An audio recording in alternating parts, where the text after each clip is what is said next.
आज हम लोग वास्तविक संख्याएं और पूर्णांकों तथा परिमेय संख्याओं में लगने वाले प्रगुणों को पढ़ेंगे।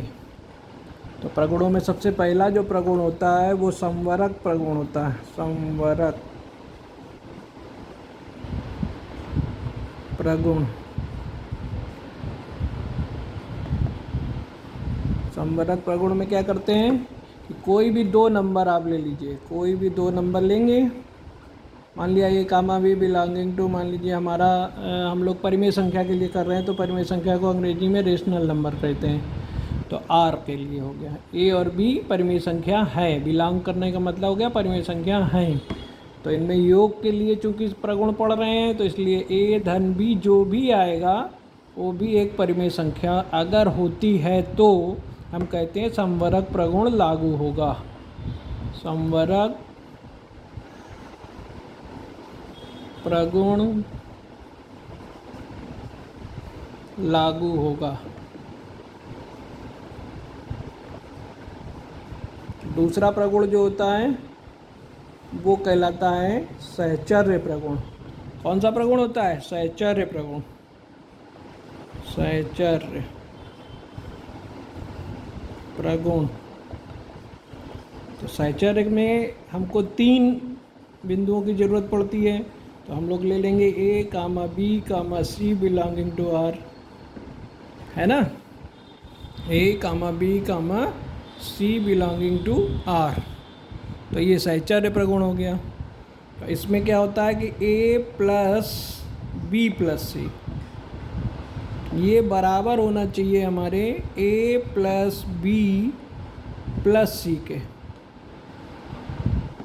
है ना। तो अगर ऐसा होता है कि लेफ्ट हैंड और राइट हैंड की वैल्यू बराबर आती है तो सहचर्य प्रगुण लागू हो रहा है। सहचर्य प्रगुण लागू होगा। तीसरा होता है आपका योगात्मक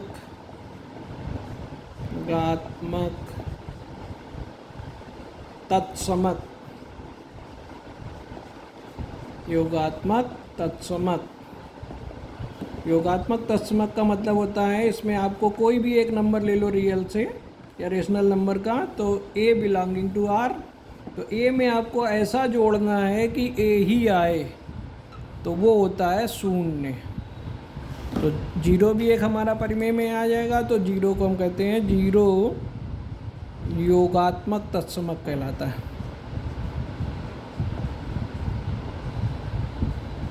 तत्समक है, ठीक है। उसके बाद होता है इन्वर्स योगात्मक प्रतिलोम जिसको कहते हैं।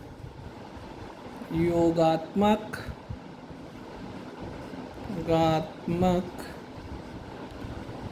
प्रतिलोम जिसको बोलते हैं एडिटिव इन्वर्स। इसके लिए भी हमको सिर्फ एक एलिमेंट चाहिए, तो ए बिलोंगिंग टू आर ले लिया। तो ए में ऐसा क्या जोड़ दें कि हमको आइडेंटिटी मतलब तत्समक मिल जाए, तो माइनस ए जोड़ना पड़ेगा।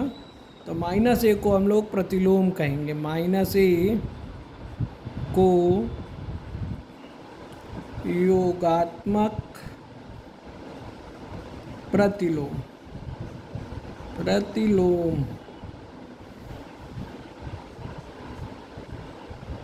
वो कहलाता है। क्लियर?